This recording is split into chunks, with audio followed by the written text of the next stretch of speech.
আল্লাহ থাকলে কিচ্ছু লাগে না। আর যার আল্লাহ নাই, সারা দুনিয়া মিলেও তাকে সুখ দিতে পারবে না, তার কিছুই করতে পারবে না। এখন আসলে আমাদের সাথে আল্লাহ আছে কি না একটু নিজেরাই বুঝতে পারবো। আসলে আল্লাহ পাকের সাথে আমার সম্পর্ক কেমন। আল্লাহ বলে ডাকলে বা আল্লাহর কাছে দোয়া করলে কি আমার ভিতরে কোনো অনুভূতি আসে কি না। রাসূল সাল্লাল্লাহু আলাইহি ওয়াসাল্লামের নাম আসলে আমার ভিতরে কোনো অনুভূতি আসে কি না। বুঝবেন ইনশাআল্লাহ, এটা আপনার আস্তে আস্তে বুঝে যাবেন। তাহলে নিজের তাজকিয়ার দিকে ফোকাস করেন, এবং তাজকিয়া অর্জন করার জন্য অবশ্যই সোহবত লাগে। যারা আত্মশুদ্ধিতে পরিপূর্ণ মানুষ, এই মানুষগুলোর সাথে পরামর্শ করে চলবেন।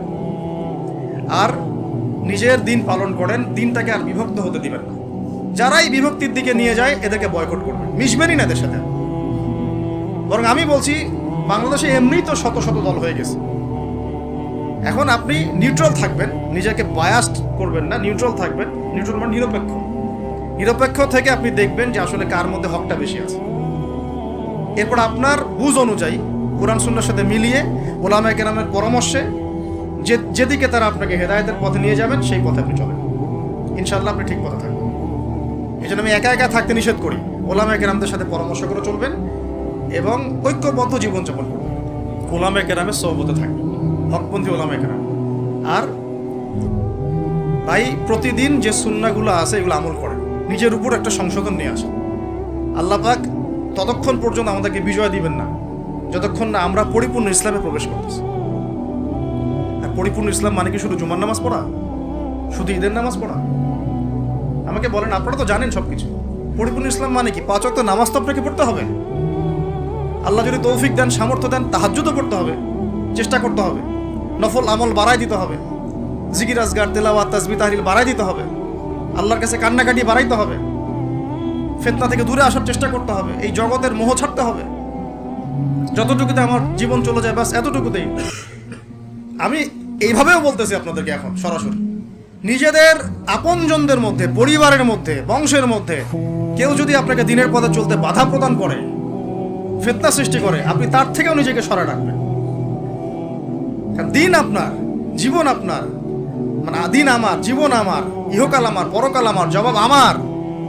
আমার অন্য কারো দ্বারা প্রভাবিত হয়ে দিন নষ্ট করা যাবে না, যাবে?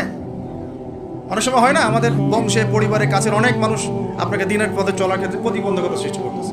আমি বলতেছি না ওদের সাথে আপনি সম্পর্ক নষ্ট করে দেন, কাট অফ হয়ে যান, এটা বলতেছি না। বলতেছি আপনি ইসলামিক দূরত্ব মেনটেন করেন, আপনি নিজেকে নিয়ে থাকেন, আপনি আল্লাহকে নিয়ে থাকেন।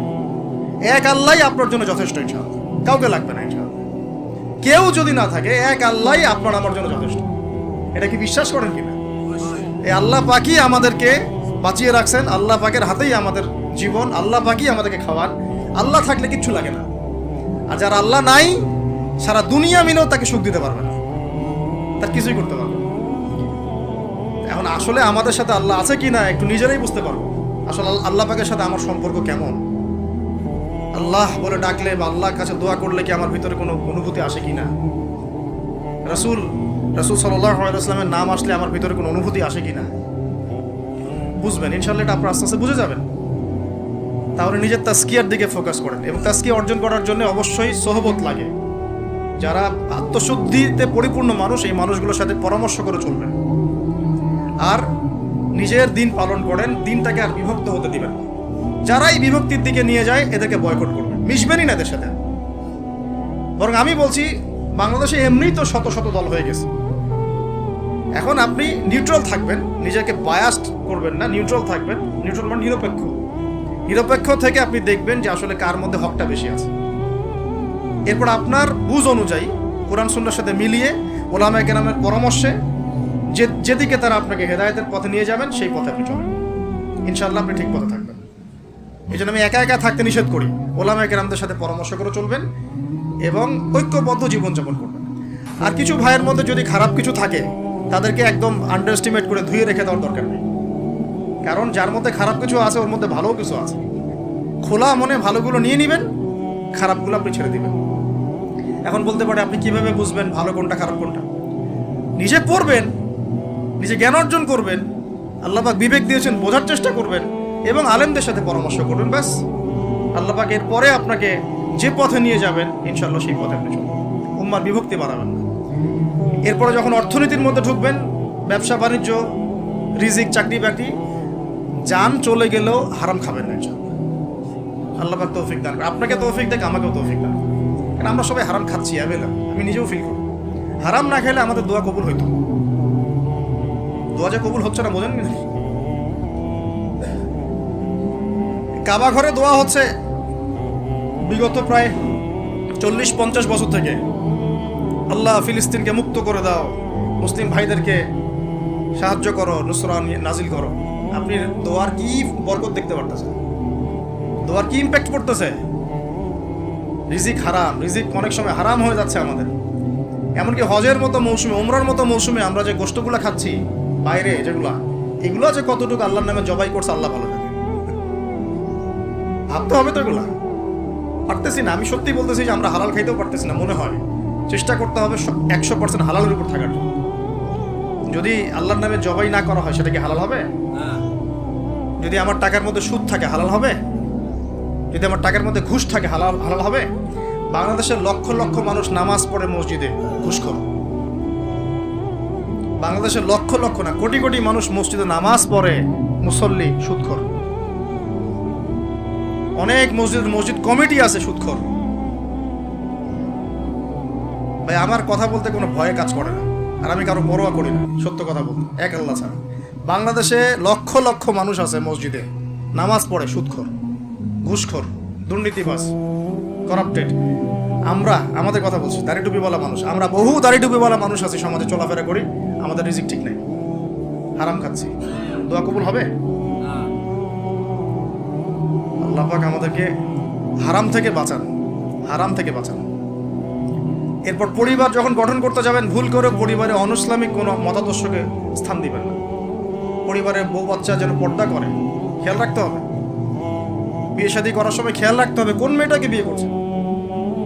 একটা মেয়ের বাহ্যিক সৌন্দর্য সবকিছু না। 3 মাস 4 মাস খুব মজা লাগবে, তারপর দেখবেন যখন আসল লাইফে আমরা ঢুকে যাই তখন দেখবেন দায়িত্ববোধটাই সবচেয়ে বড় কথা হয়ে দাঁড়ায়। এই রওনাক চলে যাবে, দিনদারিতা না থাকলে এই রওনাক চলে যাবে। মেয়ে দিনদার কিনা এটা দেখবেন সবার আগে। দিনদার হলে যদি একটু গায়ের রং কালো হয়, বিয়ে করে ফেলেন, বিয়ে করে ফেলেন। বিয়ে তো কঠিন করে ফেলছে সমাজ, জেনা সহজ হয়ে গেছে। মোস্তফা কামাল আতাতুর্ক যখন ক্ষমতায় আসছিল না, আমি সংবিধান চেক করলাম আজকে পড়তে পড়তে এক জায়গায়, ওই সময়কার সংবিধান তুরস্কের। মোস্তফা কামাল আতাতুর্ক যখন 1918 সালের পরে ক্ষমতায় আসছে, ওকে তো ক্ষমতায় বসাইছে ব্রিটেন। এ তো জানেন হিস্ট্রিটা, আপনারা অনেকে জানেন যারা পড়াশোনা করেন। ও সংবিধানে লিখেছে যে একাধিক বিয়ে করা হারাম, আর অমুসলিম নারীকে বিয়ে করাও বৈধ। সব উল্টাই দিছে। আমাদের সমাজে এখন ওইরকম চিত্র দেখা যাচ্ছে যে আপনি 17 বছরে বিয়ে করতে পারবেন না, 17 বছরে আপনি জেনা করছেন। আল্লাহ মাফ করুন, বাংলাদেশে 17 বছর বয়সে জেনা করা ছেলে মেয়ের অভাব আছে? আদমশুমারির মতো এই কুমারিত্ব টেস্ট যদি করা হয় ছেলে মেয়েদের, তারপর দেখা তো বিয়েটাকে সহজ করা উচিত। বিয়ের বয়স একটা ফিক্স করা হয়েছে, এর সাথে তো আমরা এখন যুদ্ধ করতে পারবো না। পারবেন? ছেড়ে দেন, আচ্ছা ফিক্স করছে বুঝলাম। এখন ওই বয়সটা হয়ে গেলেই আপনার সন্তানের বিয়ের ব্যবস্থা করে ফেলেন এবং এটাকে সহজ করে দেন, এত জটিল করেন না, সহজ করে দেন যাতে করে ওরা জিনা থেকে বেঁচে থাকতে পারে। ভাই বিশ্বাস করেন, বহু দাড়ি টুপিওয়ালা মানুষ, এলেমওয়ালা মানুষ এইসব মিম্বরে দাঁড়ায় হক কথা বলতে পারে না জেনার কারণে। জেনার কারণে এই যে আমরা চলাফেরা করতেছি না, চোখের জেনা তো হচ্ছে অ্যাভেলেবল। অনেক সময় মনেরও জেনা হয়ে যাচ্ছে, মনে খারাপ চিন্তা চলে আসতে পারে না, দেখবেন মনের নূরটা নষ্ট হয়ে যায়। তখন আপনার ইমানের ওই তেজটা কাজ করে না। ভালো করে খেয়াল করে দেখুন, যখন মনের মধ্যে এই নূরটা নষ্ট হয়ে যায়, কিছু একটা নগ্ন মেয়েকে দেখে ফেলছেন বা একটা মেয়েকে দেখে আপনার অ্যাট্রাকশন তৈরি হয়ে গেছে, হতে পারে, হতে পারে, আমরা তো ফেরেশতা না, হতেই পারে। তখন দেখবেন মনের মধ্যে নূরটা নষ্ট হয়ে যায়। ওই সময় আপনি কিন্তু এই ইমানের এই জজবাটা শো করতে পারবেন।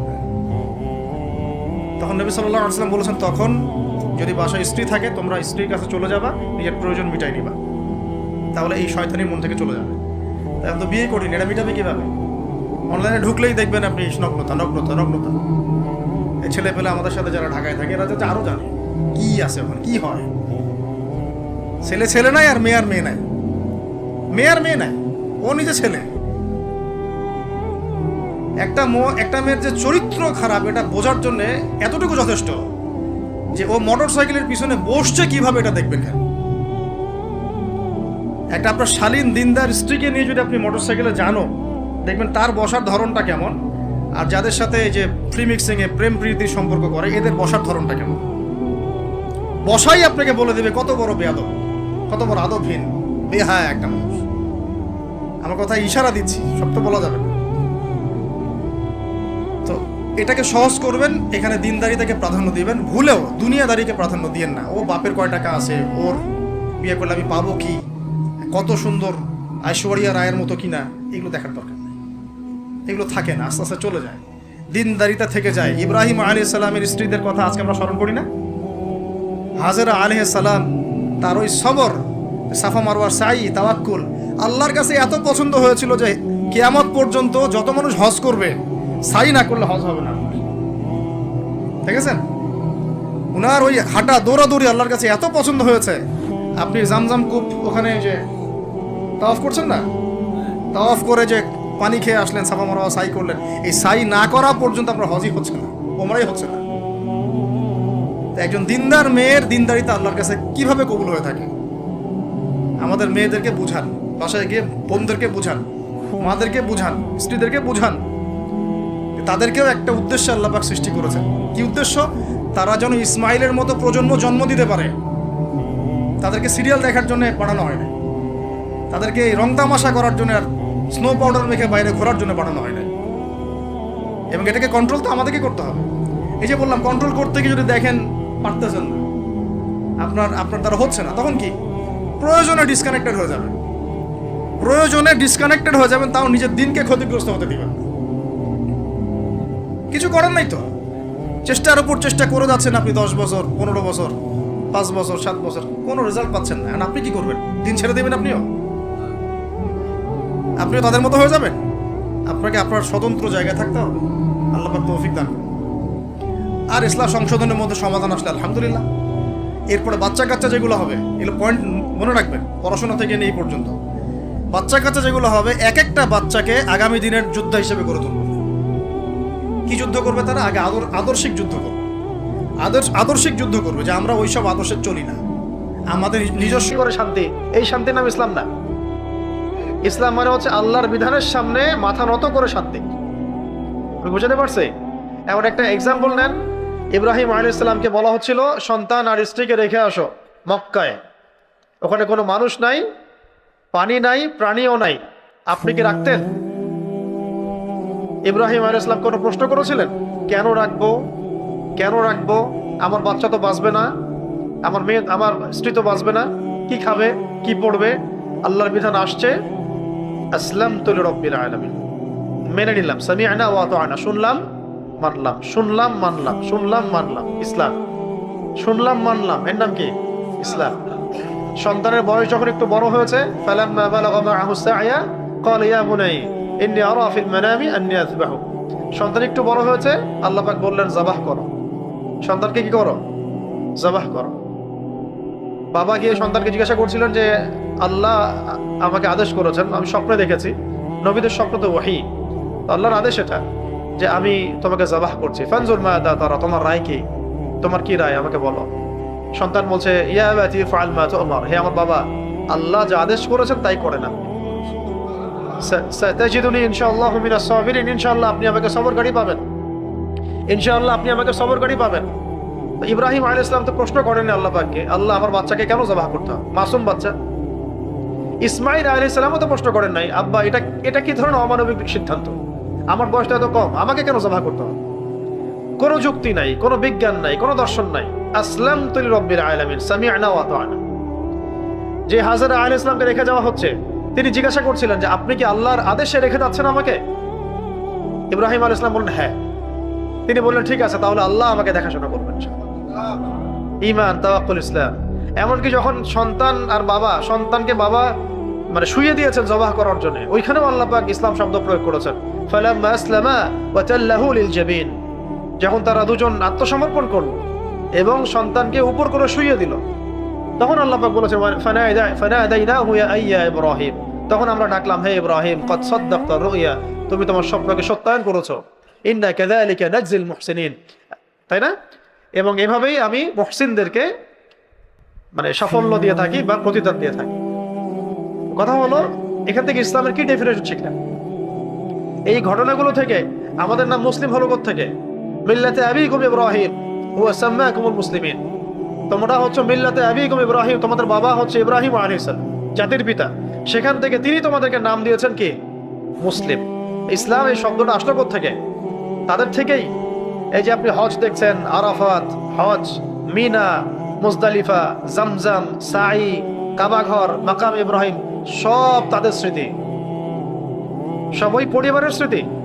ওটাই দরুদে পড়ছেন আপনি, আল্লাহুম্মা সাল্লি আলা মুহাম্মদ ওয়া আলা আলি মুহাম্মদ কামা সাল্লাইতা আলা ইব্রাহিম ওয়া আলা আলি ইব্রাহিম ইন্নাকা হামিদুম মাজিদ। ঠিক মিরাজের রাতে নবী সাল্লাল্লাহু আলাইহি ওয়াসাল্লাম বলেছিলেন যে আমি একজনকে দেখলাম যার চেহারা হুবহু আমার মতো। আমি জিজ্ঞাসা করলাম, ইয়া জিবরিল, উনি কে? তখন আমাকে বলা হলো, তিনি হচ্ছেন আপনাদের নবীগণের পিতা ইব্রাহিম আলাইহিস সালাম। আর ইসমাইল আলাইহিস সালামের বংশধরের মধ্যে, ইসমাইল আলাইহিস সালামের বংশধরের মধ্যে একজন ব্যক্তির নাম ছিল আদনান। তার থেকে আস্তে আস্তে আসছে বনু হাশিম, কুরাইশ, কুরাইশ থেকে বনু হাশিম। এই বনু হাশিম থেকে মুহাম্মদ সাল্লাল্লাহু আলাইহি ওয়াসাল্লামের জন্ম, তিনিও বনু ইসমাইল। এই যে ইসলাম এবং শেষ নবী মুহাম্মদ সাল্লাল্লাহু আলাইহি ওয়াসাল্লামের কাছে কোরআন এবং সুন্নাহ আসা, ওহী আসা, এখানে আপনাদেরকে আমাদেরকে বুঝতে হবে ইসলামের ডেফিনেশনটা কি আসলে। বিনা শর্তে, বিনা বাক্য ব্যয়ে আল্লাহ পাকের হুকুমের সামনে মাথা নত করার নাম ইসলাম। কিছু কিছু বিষয়ে আপনার বুঝে আসতেও পারে, আমার বুঝে আসতেও পারে, কিছু বিষয় নাও আসতে পারে, কিছু সায়েন্টিফিক্যালি প্রুভড হতেও পারে, কিছু বিষয় নাও হতে পারে, কিছু আপনার যুক্তি বিজ্ঞান দর্শনে ধরবে, কিছু নাও ধরতে পারে। যখনই আল্লাহর বিধান আসবে, সামি'না ওয়া আতা'না, এর নাম ইসলাম, এর নামই ইসলাম। আর এখন আমরা প্রশ্ন করি, নামাজ কেন পড়তে হবে? যাকাত কেন দিতে হবে? আল্লাহ কি গরিবদেরকে খাওয়াইতে পারে না? যাকাত আমাকে কেন দেওয়া লাগবে? নাউযুবিল্লাহ মিন যালিক। পর্দা কেন করতে হবে? এই যুগে মেয়েরা এইভাবে ঢেকে ঢেকে রাখবো? আল্লাহর আইন কেন বাস্তবায়ন করতে হবে? চোরের হাত কাটা যায় এই যুগে? এত বড়, এটা তো অমানবিক। এগুলো আমরা প্রশ্ন করি। এখন আমরা আমাদের ক্ষুদ্র মস্তিষ্কের বুদ্ধি দিয়ে ইসলামকে জাজ করার চেষ্টা করি, এবং এর মধ্য দিয়ে আমরা সকালে ইমানদার থাকি, কেউ কেউ বিকালে কাফের হয়ে যায়, কেউ সন্ধ্যায় ইমানদার থাকি, সকালে কাফের হয়ে যায়। টকশো, টেবিলে, পেপারে, পত্রিকায়, মিডিয়ায়, সব জায়গায় এগুলো চলছে। এখন আপনাদেরকে ব্যাটল জেতার জ্ঞান অর্জন করতে হবে। ইয়াংদেরকে বলছি, যখনই আপনি পরিপূর্ণ ইসলামে আসতে চাবেন, আপনাকে সমাজের পদে পদে এগুলো ফেস করতে হবে। স্কুলে, কলেজে, বইয়ে, কিতাবে, টকশোতে, ইউনিভার্সিটিতে, আপনার রাজনীতিতে, আপনার ব্যাংকে, অর্থনীতিতে, ফাইন্যান্সে, সব জায়গায় এগুলো আপনাকে ফেস করতে হবে। কনফ্লিক্টগুলা কি অ্যান্সার দিবেন আপনি? তখন যোগ্য করে গড়ে তুলতে হবে নিজেকে আগে। কি অ্যান্সার দিবেন আপনি? এখানে ইসলাম শিখে যাচ্ছেন, তাহলে আসেন কোথায়? কিন্তু আপনি পড়ছেন চাকরির জন্য, জবের জন্য। তো রাজনীতি করতে গিয়েছে, ওখানে তাগুতের সাথে আপোষ করছেন। ব্যাংকে যাচ্ছেন, সুদের সাথে আপোষ করছেন। ফাইন্যান্সে যাচ্ছেন, ব্যবসায় যাচ্ছেন, এখানে আল্লাহ বিরোধী আইনগুলোর সাথে আপোষ করছেন। সংস্কৃতিতে যাচ্ছেন, ওখানে বলছেন যে এগুলো চলমান হাজার বছরের সংস্কৃতি, শিরক দিয়ে ভর্তি, কুফর দিয়ে ভর্তি। শিক্ষা ব্যবস্থায় আসছেন, ইসলাম বিরোধী শিক্ষা ব্যবস্থা পড়ছেন, যেখানে আপনার কোরআনের কফও নাই, কিছু শিখছেন না। তাহলে এই যে একটা ফাইট, এখান থেকে শিক্ষাটাই নিতে হবে ইব্রাহিম আলাইহিস সালাম থেকে। যেখানে আল্লাহর বিধান আসবে, সেখানে মাথা নত করার নাম ইসলাম। কোনো প্রশ্ন করা যাবে না। যদি কেউ বলে তাহলে কি অন্ধভাবে ইসলামকে মানতে হবে? জি, অন্ধভাবেই মানতে হবে। কারণ ইসলাম আসছে এমন এমন সত্তার পক্ষ থেকে, যিনি আমার প্রত্যেকটা কোষের রব, আমার প্রত্যেকটা কোষকে তিনি হেফাজত করেন।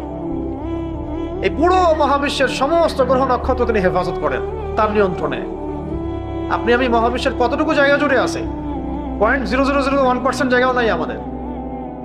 সমুদ্রের এই রাজশাহীর কোনো চরে যদি আমরা যাই, সেই চরে যদি আমার পায়ে কোনো বালু লাগে, আর পুরা চর পড়ে আছে, ওই যে একটা ছোট বালু, ওইটাও পৃথিবীর মিসাল না মহাবিশ্বের তুলনায়। পুরো মহাবিশ্বে যত গ্রহ নক্ষত্র গ্যালাক্সিস আছে, তার তুলনায় পৃথিবী এতটুকুও না। তো পুরো মহাবিশ্বে আল্লাহ পাকের বিধান চলে, ইসলাম চলে, আর পৃথিবীতে এসে মানুষকে এগুলো প্রমাণ করতে হয়, বলতে হয়, চ্যালেঞ্জ করতে হয়। তাহলে আমরা জাহান্নামে যাবো না তো কারা যাবে জাহান্নামে?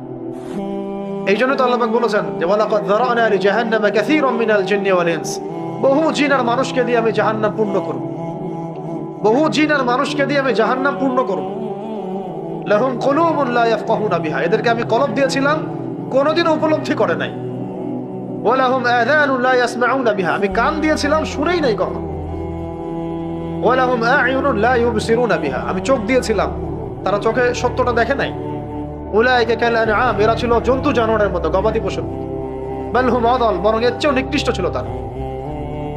তো এখান থেকে বের হয়ে আসতে হলে আমাদেরকে খিদর আলাইহিস সালামের মতো অন্তর্দৃষ্টি লালন করতে হবে। বাহ্যিকভাবে যা দেখছেন সবকিছু সত্য না, বাহ্যিক যা দেখছেন সবকিছু খায়ের এবং কল্যাণ না। বাহ্যিক যা কিছু দেখছেন, আপনার শিক্ষা, সংস্কৃতি, অর্থনীতি, রাজনীতি, এগুলো সবকিছু আমাদের জন্য কল্যাণকর না। কখন বুঝতে শিখবেন? যখন খিদিরের মতো দৃষ্টিভঙ্গি থাকবে। নৌকাটা ফুটা করছেন কেন? কারণ আছে, একটা কারণ আছে পিছনে। আপনি এই বাচ্চাটাকে কেন হত্যা করলেন? একটা কারণ আছে পিছনে। কেন দেয়ালটা নির্মাণ করলেন? পিছনে কোনো কারণ আছে, যেটা মূসা আলাইহিস সালাম ধরতে পারছেন না। খিদির আলাইহিস সালাম আল্লাহ পাক তাকে এমন বাসিরা দিয়েছেন, তিনি দূর পর্যন্ত দেখতে পাচ্ছেন। তা আমাদেরকে বাহ্যিক চোখ দিয়ে এখন বিচার করলে এগুলো হবে না। প্রত্যেক পদে পদে ইসলামের সাথে কুফরির কনফ্লিক্ট হচ্ছে এখানে। যদি আমরা পরিপূর্ণরূপে ইসলামে আসতে না পারি, তাহলে আগামীর যে ব্যাটেলগুলো হবে সামনে, আদর্শের ব্যাটেল, কথার ব্যাটেল, কলমের ব্যাটেল, ময়দানের ব্যাটেল এবং জিহাদের মাঠের যুদ্ধ, এগুলোতে মুসলিমরা জিততে পারবে না যদি আমরা সবাই ইসলামের পথে পরিপূর্ণরূপে না আসি। এটা একদম লিখে নেবেন, আগামীর বিশ্বে রক্ত ছাড়া কোনো সূর্যোদয় হবে না। আগামীর বিশ্বে ইসলামের সূর্যোদয় যেটা হবে, এটা রক্ত ছাড়া হবে না। শুধু দাওয়াতের মধ্য দিয়ে ইসলাম প্রচার হয়, দাওয়াতের সাথে জিহাদের মধ্য দিয়ে ইসলাম প্রতিষ্ঠা হয়। দলিল লাগলে আপনার সিরাত থেকে দলিল নিয়ে নেবেন। দাওয়াতের মধ্য দিয়ে ইসলামের প্রসার ঘটে। জিহাদ প্রয়োজন হয় কেন? ইসলামকে কায়েম করতে হলে। আগামীর বিশ্বগুলোতে ইসলামের জন্য অনেক জিহাদ হবে, এবং এটা আপনি চাইলেও হবে, না চাইলেও হবে। আপনি সুশীল থাকতে চাইলেও হবে, না থাকতে চাইলেও হবে। আপনি করতে চাবেন না, কাফেররা চাপাই দিবে আপনার উপরে।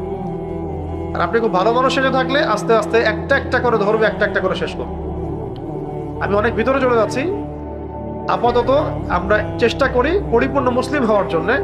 আর ইসলাম এর ডেফিনেশনটা পশ্চিমাদের থেকে শিখবো না, শিখবো কোরআন হাদিস থেকে, ইব্রাহিম আলাইহিস সালাম থেকে। যা আসবে চোখের সামনে কোরআন সুন্নাহ মানতে হবে। এখন বলতে পারেন একসাথে তো ভাই সব মানতে পারবো না, কোনো সমস্যা নাই। অন্তত আগে আকীদা লালন করেন যে আমাকে মানতে হবে এবং আমি মানতে চাই।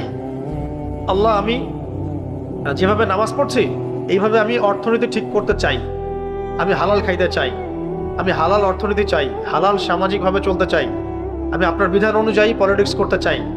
এটা আগে আকীদা পোষণ তো করেন, আল্লাহ পাক তারপরে রাস্তা খুলে দিবে। যদি আগে থেকে আকীদাই পোষণ না করেন যে আমি এগুলো চাই না, ইসলামে এগুলো নাই, ইসলামে আবার কিসের অর্থনীতি, কিসের রাজনীতি, কিসের ফিলোসফি, কিসের সংস্কৃতি, কিসের শিক্ষা ব্যবস্থা? ইসলাম থাকবে খালি মসজিদে, নামাজ, রোজা, হজ, যাকাত।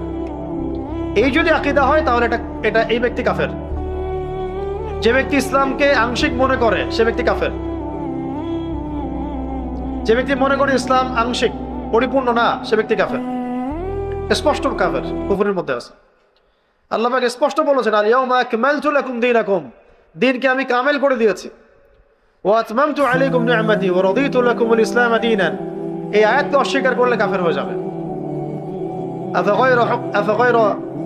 আফাহুকমুল জাহিলিয়াতি ইয়াবগুন, অন্য হুকুমকে আল্লাহ পাক জাহিলিয়াত বলেছেন। অন্য হুকুমগুলো, আল্লাহ পাকের বিধান বাদ দিয়ে অন্য হুকুমগুলোকে জাহিলিয়াত বলেছেন। আবার এক জায়গায় তাগুতও বলেছেন। আল্লাহু ওয়ালিয়ুল্লাযীনা আমানু ইউখরিজুহুম মিনাজ যুলুমাতি ইলান নূর। আল্লাহ পাক মুমিনদের ওয়ালি, তিনি তাদেরকে অন্ধকার থেকে আলোর দিকে নিয়ে আসেন। ওয়াল্লাযীনা কাফারু, আর যারা কুফরি করে, আউলিয়াহুমুত তাগুত, এদের আউলিয়া হচ্ছে তাগুত। ইউখরিজুনাহুম মিনান নূরি ইলা যুলুমাত, আল্লাহ পাক এদেরকে আলো থেকে অন্ধকারে নিয়ে আসেন। উলাইকা আসহাবুন নার, এরা জাহান্নামের অধিবাসী, হুম ফিহা খালিদুন। যাও, অনেক দূরে চলে গেলাম, এখন আসেন। মাথা ঘুরতেছে নাকি? আচ্ছা, যেটা বলছিলাম, আমরা কি করব? এই 10 দিন কাজে লাগাবো, ঠিক আছে? আগে তওবা, নামাজ, নফল নামাজ, এই তো বলেছে, এবং পরিপূর্ণরূপে ইসলামে প্রবেশ করার চেষ্টা করা। পরিপূর্ণরূপে ইসলামে প্রবেশ করার চেষ্টা করা। তাহলে ইসলাম মানে আজকে থেকে আমরা কি শিখলাম? ইসলাম মানে হচ্ছে সব কিছু মিলাই খিচুড়ি পাকানো শান্তি নাকি? তাহলে ইসলাম মানে কি? ইসলাম মানে এক কথায় আল্লাহ পাকের সমস্ত হুকুম আহকামের সামনে অবনত চিত্তে মাথা নত করার নাম ইসলাম, এবং এর মধ্য দিয়ে শান্তি হাসিল করা, এর মধ্য দিয়ে শান্তি হাসিল করা। এখন আসেন যে আর কি করব, এই সময়টুকুর মধ্যে আমরা বেশি বেশি কোরআন তেলাওয়াত করবো ইনশাআল্লাহ। সময় অনেক লেট হয়ে গেছে তো আমি তাড়াতাড়ি করছি। এরপরে আমরা যেটা করব, বেশি বেশি কোরআন তেলাওয়াত করব। এটা নিয়ে আমি তো সামনে কিছু কথা বলেছি যে ভাই কোরআন তেলাওয়াত করা শিখতেই হবে, আমরা শিখতে পারি না, এটা আমাদের ব্যর্থতা। স্পষ্ট হাদিস আছে সহিহ মুসলিম শরীফে যে ইন্নাল্লাহ তাআলা ইয়ারফাউ বিহাযাল কিতাবি আকওয়ামান, আল্লাহ পাক বহু কওমকে এই কোরআনের দ্বারা সম্মানিত করেন, ওয়া ইয়াদউ বিহিল আখারিন, এবং বহু কওমকে আল্লাহ পাক এই কোরআনের মানে কোরআন না মানার কারণে অসম্মানিত করেন। বাস, এটা হুজ্জাতুন লাকা ওয়া আলাইক। কোরআন হয় কাল কিয়ামতের মাঠে আমার পক্ষে সাক্ষী দিবে, না হলে বিপক্ষে সাক্ষী দিবে। আমাদের নবীজিকে জিজ্ঞাসা করা হবে আপনার কওমের এই হালত কেন হয়েছিল, তিনি উত্তর দিবেন ওয়াকাল রাসূল ইন্না কওমি ইত্তাখাযু হাযাল কুরআন মাহজুরা, আল্লাহ আমার কওম কোরআন থেকে হিজরত। তারপর অনলাইন আছে, অনলাইনে সময় দিতে হবে, ফেসবুক আছে, ইউটিউব আছে। আচ্ছা, ওদিকে যাচ্ছি না, অন্য টপিকে কথা বলবো। মূল কথা হচ্ছে আপনার জেনারেল লাইনে আমরা যারা পড়ছি, এই যে 80% মানুষ, আপনারা আমরা হাই স্কুলে কোরআন শিখতে পারলেন না, ইসলামিক বেসিক জ্ঞান শিখতে পারলেন না, টিচাররাও পারলেন না। এবার ইউনিভার্সিটিতে যান, হাজার হাজার ইউনিভার্সিটি, কলেজ, অনার্স, মাস্টার্স, পরিসংখ্যান আপনারা ভালো জানবেন, গুগল থেকে দেখেন কতগুলো, এখানে কত স্টুডেন্ট পড়ে খেয়াল করে দেখেন। এই স্টুডেন্টদের ম্যাক্সিমাম কোরআন তেলাওয়াত করতে পারে না, আমি চ্যালেঞ্জ করতেছি পারবে না। এই প্রতিষ্ঠানগুলোতে যারা পড়ান সেই টিচাররাও পারেন না, সূরা ফাতিহা পড়তে পারেন না। তারপরে আরো উপরে যান, এই ব্যবস্থাটা যারা প্রণয়ন করেছেন, শিক্ষা মন্ত্রণালয়ের মানুষদেরকে বসান, তাদেরকে বলেন স্যার একটু কোরআন তেলাওয়াতে সূরা ফাতিহাটা পড়ে শুনুন, পারবে না। যদি পড়েও সূরা ফাতিহাতেই ৫টা-১০টা ভুল হবে। আর যদি পারে তাকে বাহবা দিতে হবে, তার বাবা নিশ্চয়ই তাকে কোনো বক্তব্যে পড়িয়েছে। এবার এমপি সাহেবদেরকে ধরি, কাউকে তো বাদ দিব না, এমপি, মন্ত্রী, পার্লামেন্ট সদস্য সবাইকে এক জায়গায় বসান, কিচ্ছু করতে হবে না। বিল টিল পাস পড়ে, জুলাই সনদগুলা পড়ে, দেশের বাজেট পড়ে, আপনারা কি কোরআন তেলাওয়াত করতে পারেন? সূরা ফাতিহা ম্যাক্সিমাম পারবে না, আমি চ্যালেঞ্জ করব, ম্যাক্সিমাম না। আপনারা এদেশের মানুষকে আল্লাহর আইন দ্বারা শাসন করবেন কখনো? কোশ্চেন কেন করবেন? যে কিতাবের ব্যাপারে আপনাদের কোনো মহব্বত নাই, যেগুলো আপনারা কখনো পড়েন না, জানেন না, তিলাওয়াত করছেন না মানে কি? তিলাওয়াত করছেন না মানে আপনি অর্থ কখনো ঘেটেও দেখেন না। অর্থ যদি না জানেন, আপনি জানবেন না আল্লাহ পাক কি বলেছেন কোরআনের মধ্যে। তারপরে আসবে আদেশ মানা নিষেধ বর্জনের বিষয়, তারপরে আসবে এটা হুকুমগুলো বাস্তবায়নের বিষয়গুলো। এখন মূল কথা হচ্ছে, যদি আমরা কোরআনকে সময় না দেই, পড়াশোনা ঠিক মতো না করি, তাহলে আপনি আবেগ দিয়ে বাংলাদেশের মতো জায়গায় ইসলামী শরিয়া ইমারা বিধান কায়েম করতে পারবেন না। As simple as that. তো মূল কথা হচ্ছে ভাই, যে আমরা যে একটু আগে আলোচনা করছিলাম যে আমাদের সময় শর্ট, সময় লিমিটেড, তার মধ্যে শৈশবকাল তো এমনি নষ্ট হয়ে যাচ্ছে, যৌবনকালে এসে আমরা এইসব গোলক ধাঁধার মধ্যে ঘুরপাক খাচ্ছি। তারপরে এর পরের বয়সে যান, 40 থেকে 60 বছরও যদি যান, শেষের 5-10 বছর তো আমরা চলতে পারবো না, রোগ ব্যাধি, বালা মুসিবত, অনেক কিছুই হবে। শেষের 5 বছর বাদ দেন, থাকলো বাকি এতটুকু বয়স। এইটুকু সময়ের মধ্যে আল্লাহ রাব্বুল আলামিন চেয়েছিলেন সূরা জারিয়াতে 56 নম্বর আয়াত অনুযায়ী, ওয়া মা খালাকতুল জিন্না ওয়াল ইনসা ইল্লা লিয়াবুদুন, আল্লাহ পাক বলেছেন যে আমি জিন আর মানব জাতিকে শুধু আমার ইবাদত করার জন্য সৃষ্টি করেছি। মানে এইটুক সময়ের মধ্যে আল্লাহ পাক চেয়েছিলেন যেন আমরা আল্লাহ পাকের ইবাদত করি। সূরা জারিয়াতের কত নাম্বার? 56। এইটুক সময়ে 60-70 বছর সময় দিয়ে আল্লাহ পাক আমাদের কাছে কি চেয়েছেন? আমরা যেন আল্লাহ পাকের ইবাদত করি, আমরা যেন আল্লাহ পাকের ইবাদত করি। ওয়া মা খালাকতুল জিন্না ওয়াল ইনসা ইল্লা লিয়াবুদুন, আমি শুধুমাত্র আমার ইবাদত করার জন্যই এই জিন আর মানব জাতিকে সৃষ্টি করেছি। এখন এই 60-70 বছরের হিসাব তো দেখালাম যে শুরুটা এভাবে হচ্ছে, শেষটা এভাবে হচ্ছে। মাঝখানে কয়দিন যে আমরা নিয়মিত 5 ওয়াক্ত নামাজ পড়ছি, রোজা রাখছি, যাকাত দিচ্ছি, সৎ কাজে আদেশ করছি, অসৎ কাজে নিষেধ করছি, দিন কায়েমের কোনো ফিকির করছি, দিনের দাওয়াতের কাজ করছি, এগুলো তো নিজেরাই ক্যালকুলেট করতে পারবো। কতদিন আমরা টানা 5 ওয়াক্ত নামাজ জামাতে পড়েছি, কার কত ওয়াক্ত নামাজ কাজা আছে, কে কত বছর নামাজ পড়ি নাই, কে কতদিন রোজা রাখি নাই, কে কতদিন জাকাত দেই নাই, কতবার জাকাত দেই নাই, ফরজ হয়ে বসে আছে। হজের সামর্থ্য হয়েছে, হজ করি নাই বা করছি না। দিনই ইলম হাসিল করি নাই, ইলম অনুযায়ী আমল হয় নাই, সেই ইলমের দাওয়াত দেওয়া হয় নাই, মানুষকে আল্লাহর পথে ডাকি নাই, জামাবদ্ধ হই নাই, ইসলামকে শক্তিশালী করার চেষ্টা করি নাই। দাওয়াত যেখানে নাই, জিহাদের তো প্রশ্নই নাই। আল্লাহ পাকের জমিনে আল্লাহ পাকের আইনগুলো বাস্তবায়নের জন্য আমরা ফিকির করি নাই।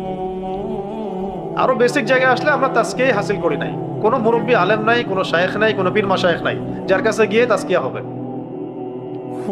তো এই যে না বাচক প্রশ্ন, নেগেটিভ যে পয়েন্টগুলো এত বেশি, সেই নেগেটিভ পয়েন্টগুলো একদিনের হালাকা দিয়ে, একটা মাহফিল দিয়ে, একটা আবেগ দিয়ে, হ্যাঁ মানে রাশ অফ ব্লাড দিয়ে কখনোই ফুলফিল হবে না। একটা কনস্ট্রাকটিভ প্ল্যান করতে হয় এবং আল্লাহ পাকের কাছে ফিরে আসার চেষ্টা করতে হয়। এই জন্য আল্লাহ পাক মাঝে মাঝে কিছু মৌসুম দেন। রমাদান, সারা বছর মানুষ অনেক কাজ করে, এলোমেলো কাজ হয়, রমজানে কিন্তু মাশাআল্লাহ পাক্কা মুসল্লি হয়ে যায়, মানে মানুষ আল্লাহর দিকে ইউটার্ন করে।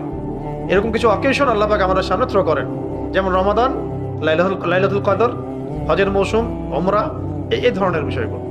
ঠিক এরকমই একটা মৌসুম হলো জিলহজের প্রথম দশক, যেখানে আমরা প্রবেশ করলাম মাত্র আজকে। এবং নবী সাল্লাল্লাহু আলাইহি ওয়াসাল্লাম বলে দিলেন, এই 10 দিনের নেক আমলের চাইতে কোনো নেক আমল আল্লাহ পাকের কাছে প্রিয় না, এমনকি আল্লাহর পথে জিহাদও না। তবে সেই ব্যক্তির কথা ভিন্ন যে জানমাল নিয়ে বের হয়ে গেছে, শহীদ হয়ে গেছে, আর ফিরে আসে নাই। শাহাদাতের মর্যাদা হলো সরাসরি জান্নাতুল ফিরদাউস। তবে শহীদদেরও আত্মা ঝুলে থাকবে যদি সে ঋণগ্রস্ত হয়। আর আমরা তো হাজার হাজার লাখ লাখ কোটি কোটি টাকা ব্যাংক থেকে লোন নিয়ে বসে আছি দিব্যি, নাকে তেল দিয়ে ঘুমাচ্ছি। অথচ নবী সাল্লাল্লাহু আলাইহি ওয়াসাল্লামের জামানাতেই একজন সাহাবীর ইন্তেকালের সময় নবী সাল্লাল্লাহু আলাইহি ওয়াসাল্লাম বলেছিলেন, ঋণ আছে কিনা? হ্যাঁ, ঋণ আছে, তোমরা জানাজা পড়ে নাও, তোমরা তার জানাজা পড়ে নাও। পরে একজন সাহাবী বললেন যে আমি তার ঋণ শোধ করবো ইয়া রাসূলুল্লাহ। তখন তিনি গিয়ে জানাজার নামাজ পড়লেন। আমাদের তো ব্যাংক থেকে লাখ লাখ টাকা না নিলে হবে না। নবী সাল্লাল্লাহু আলাইহি ওয়াসাল্লাম তো বলেছিলেন শেষ জামানার হাদিসে যে ওয়ান্তারাল হুফাত আল উরাত আল আলাত রিয়া ইয়াতাতাওয়ালুনা ফিল বুনিয়ান। জিবরাইল আলাইহিস সালাম জিজ্ঞাসা করেছিলেন যে কিয়ামত কবে হবে? নবীজি বলেছিলেন যে মাল মাসউল আনহা বিআ'লাম মিনাস সাইল। যাকে প্রশ্ন করা হচ্ছে সে প্রশ্নকারীর চেয়ে বেশি জানে না। যাকে প্রশ্ন করা হচ্ছে সে প্রশ্নকারীর চেয়ে বেশি জানে না, মানে কেউ জানে না এক্স্যাক্টলি কবে কিয়ামত হবে। তখন জিবরাইল আলাইহিস সালাম বলেছিলেন ফাখবিরনি আন আমারাতিহা, কিছু আলামত বলেন। তাহলে কিছু আলামত বলেন। তখন তিনি বলেছিলেন ওয়া আনতারাল হুফাত আল উরাত আলাতা রিয়া আশ-শাই ইয়াতাতাওয়ালুনা ফিল বুনিয়ান।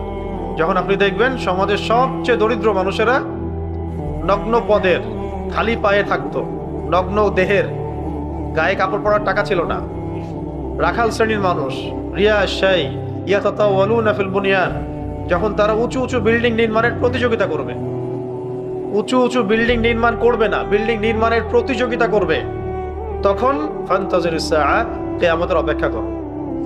সমাজের রাখাল শ্রেণীর মানুষ কিভাবে বিল্ডিং নির্মাণ করতে পারে? কিভাবে সম্ভব?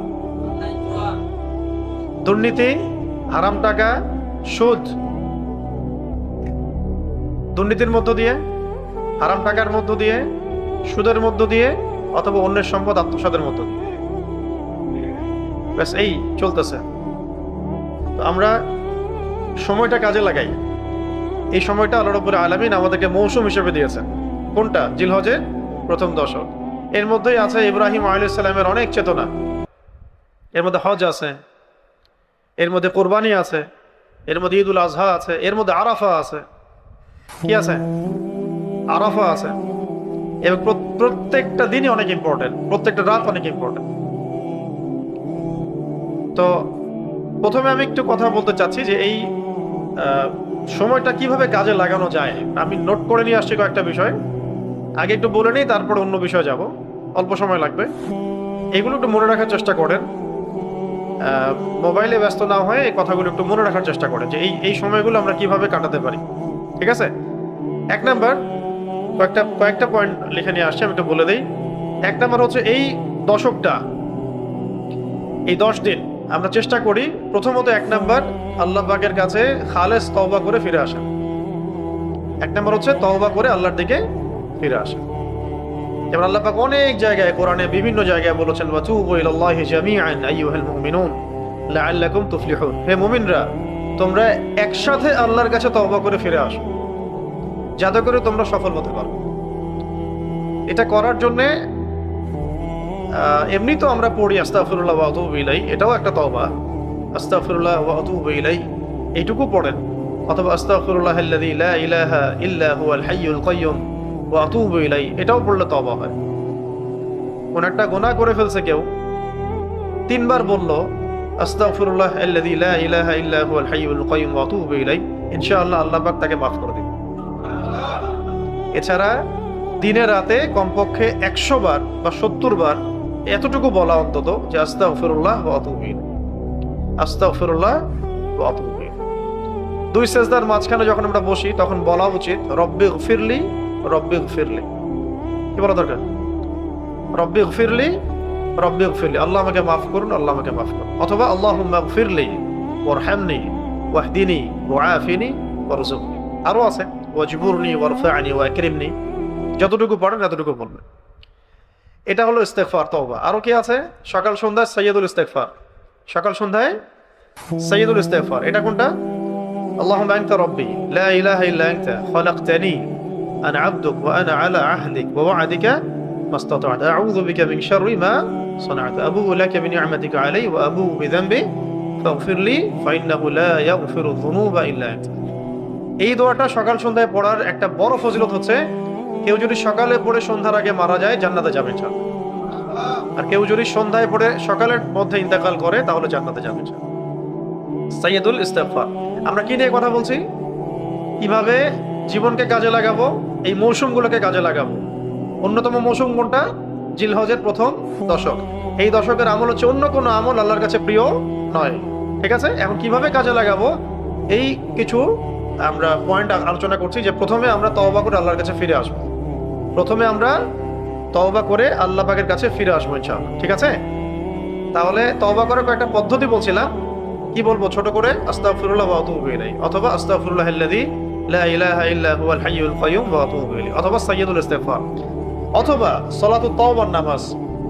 সলাতুত তাওবার নামাজ এটা কেমন? কিভাবে পড়বেন সলাতুত তাওবা? সুন্দর করে তাজা ওযু করব। তাজা মানে ফ্রেশ, একটা পরিপূর্ণ ওযু করব, পরিপূর্ণ ওযু করার পরে ভালো হয় নীরবে পড়া, লোকচক্ষুর আড়ালে পড়া, যেখানে আল্লাহ ছাড়া আপনাকে কেউ দেখছে না। ঠিক আছে? রাত্রেবেলা পড়লে ভালো, শেষ রাত্রে, কারণ এই সময় দোয়া বেশি কবুল হয়। তো ওযু করে নীরবে 2 রাকাত নামাজ পড়ে আল্লাহ পাকের কাছে নিজের জীবনের সমস্ত গুনাহের জন্য তওবা করা। একদম আরবি দিয়ে বলতে হবে জরুরি না, বাংলা দিয়ে আপনি বলতে পারেন আল্লাহ পাকের কাছে যে আল্লাহ আমি আমার জীবনে এই অন্যায় করেছি, গুনাহ করেছি, যা আমার মনে পড়ছে, যা মনে পড়ছে না, আল্লাহ সব কিছু মাফ করে দাও। এক কথা শেষ। আরবি পড়লে বলবেন আল্লাহুম্মা গফিরলি মা কদ্দামতু ওয়া মা আখখারতু ওয়া মা আসরারতু ওয়া মা আ'লানতু ওয়া মা আনতা আ'লামু বিহি মিন্নি আনতাল মুকদ্দিম ওয়া আনতাল মুআখির ওয়া আনতা আলা কুল্লি শাইইন কাদির। এটা বলতে পারেন। অথবা আল্লাহুম্মা গফিরলি যামবি কুল্লাহু দিক্কাহু ওয়া জিল্লাহু আউওয়ালাহু ওয়া আখিরাহু সিররাহু ওয়া আলানিয়াতাহু। অর্থ হলো আল্লাহ আপনি আমার জানা অজানা, ছোট বড়, প্রকাশ্য অপ্রকাশ্য সব গুনাহ মাফ করে দেন। ঠিক আছে? তাহলে এটা হলো প্রথম ধাপ, তওবা করে আল্লাহ পাকের কাছে ফিরে আসা। ঠিক আছে? কারণ আমরা তো বললাম যে আমরা আমাদের লাইফটা শর্ট, 60-70 বছর, তার মধ্যে 40-50 বছর চলে গেছে। এখন বাকি জিন্দেগিতে আমাকে কতগুলো কাজ করতে হবে? ইলম শিখতে হবে, আমল করতে হবে, দাওয়াত দিতে হবে, দিনের জন্য কিছু করে যেতে হবে। এই তো এই কাজগুলো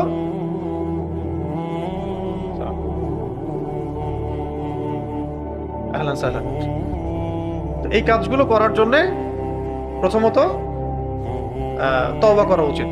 আল্লাহ পাক সবাইকে তৌফিক দান করেন। আরেকটা বিষয় আছে যে অনেকে মনে করি যে মুখে পড়লেই কি তওবা হয়ে যাবে। উত্তর হলো যে মুখে পড়লে তো তওবা হচ্ছে, কিন্তু মন থেকে তওবা করার জন্য একটা শর্ত। একটা হলো আগামীতে কখনো এরকম পাপ করব না, এমন একটা মনোভাব মনের মধ্যে পাকাপোক্ত করা এবং আল্লাহ পাকের কাছে ওয়াদা করা যে আল্লাহ আমি জীবনে ইনশাআল্লাহ এরকম কোনো পাপ আর করবো না। আর যদি তারপরেও হয়ে যায় আবার 2 রাকাত নামাজ পড়বেন, আবার তওবা করবেন। যতবার পাপ হবে ততবার এই কাজটা করবেন। এটাকে পাপ করার লাইসেন্স মনে করবেন না, বরং আল্লাহ পাকের রহমতের প্রশস্ততা মনে করবেন। এটা পাপ করার লাইসেন্স দেওয়া হচ্ছে না যে গুনাহ করবো আর তওবা করবো এইভাবে। আল্লাহ পাকের রহমতের প্রশস্ততা আছে। ভুল হয়েছে বান্দার, আবার তওবা করেছে, আবার ভুল হয়েছে, আবার তওবা করেছে। ঠিক আছে? যেমন একটা চমৎকার একটা হাদিস আছে। 2 বন্ধু ছিল, এক বন্ধু আরেক বন্ধুকে খুব দাওয়াত দিত আর কি, ইসলাহের জন্য, দিনের পথে আসার জন্য, তওবার জন্য। তো সে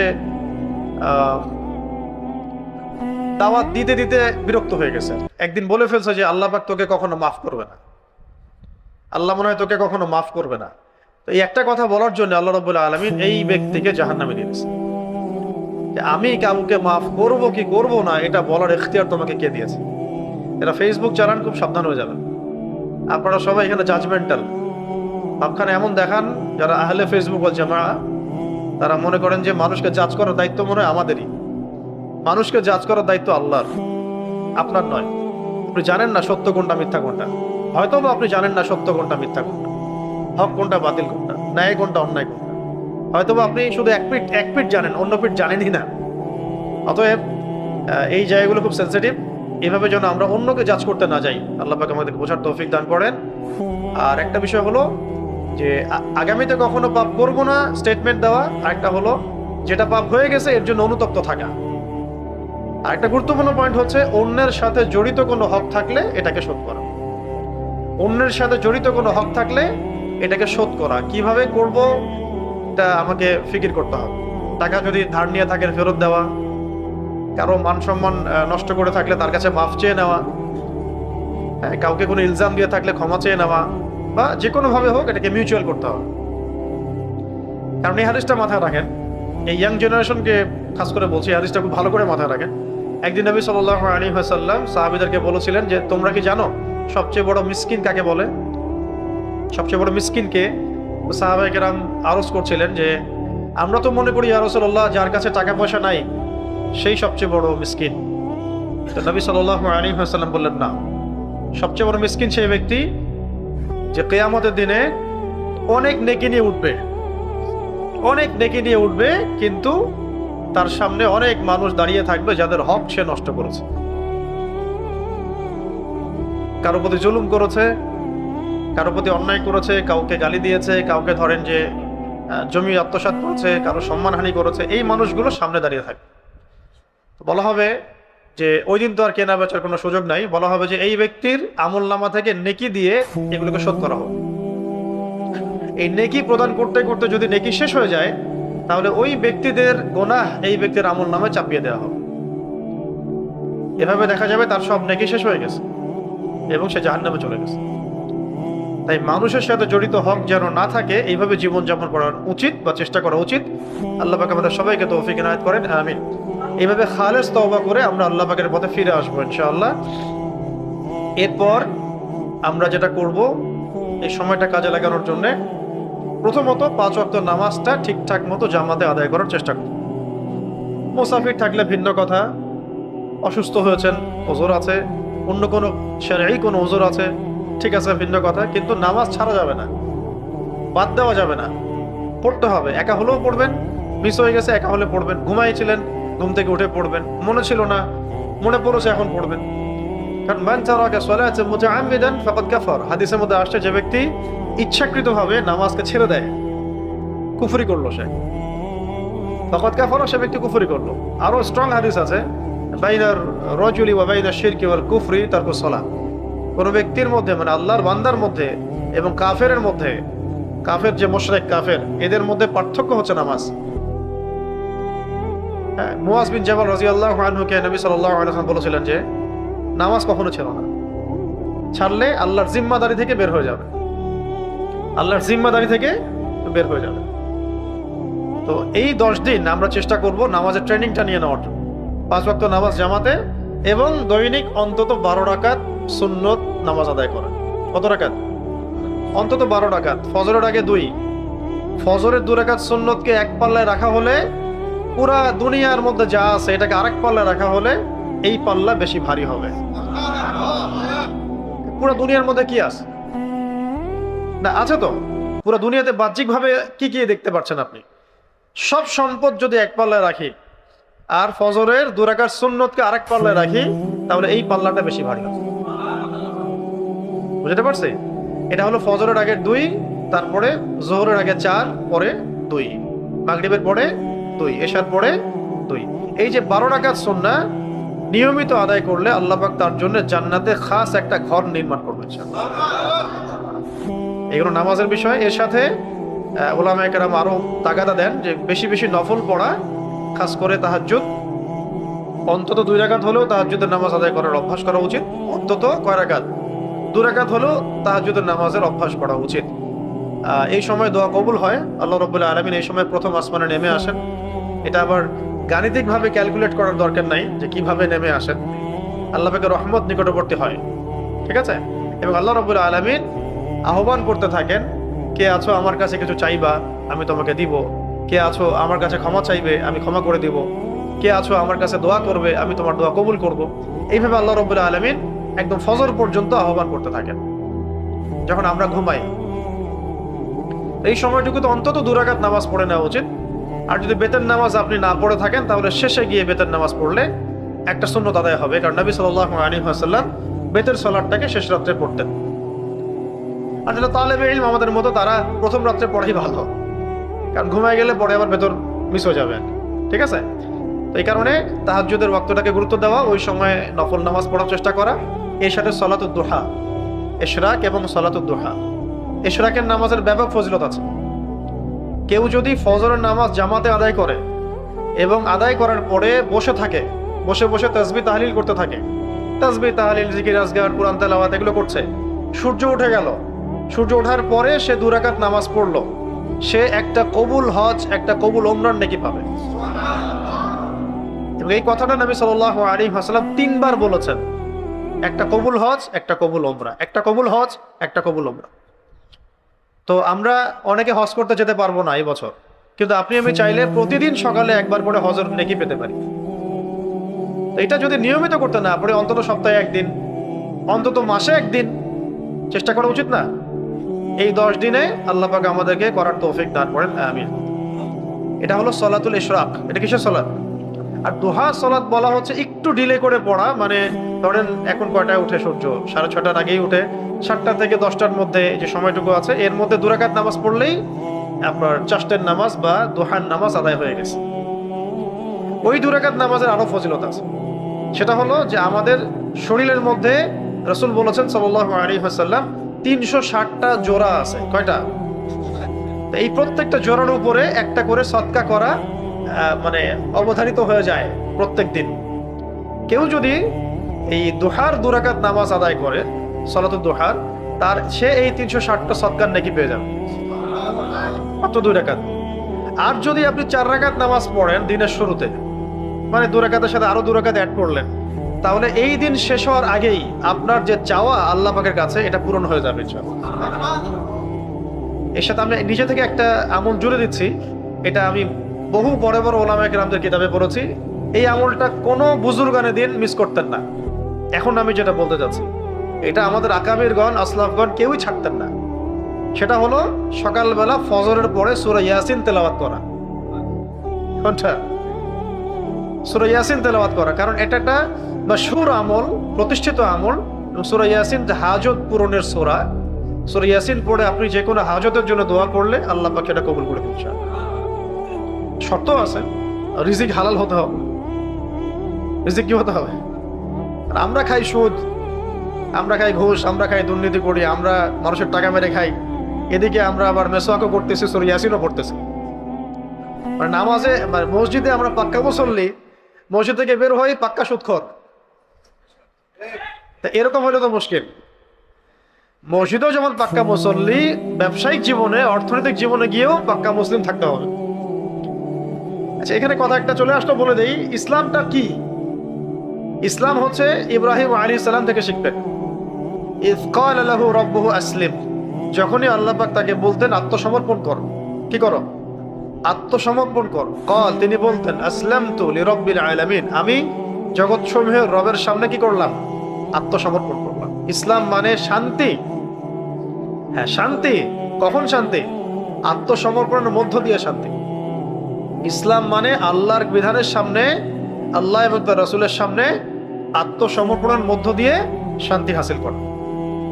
শুধু ওই শান্তি না যে সব ধর্ম মিলে শান্তি, ধর্ম যার যার উৎসব সবার, ঠিক আছে, খুব শান্তি হচ্ছে, এগুলো শান্তি না। কাফেরদের সাথে একদম অন্তরঙ্গ সম্পর্ক রেখে শান্তি, ভারতের সাথে বন্ধুত্ব রেখে শান্তি, ইসরায়েলের সাথে বন্ধুত্ব রেখে শান্তি, আমেরিকার সাথে আমেরিকার দালালি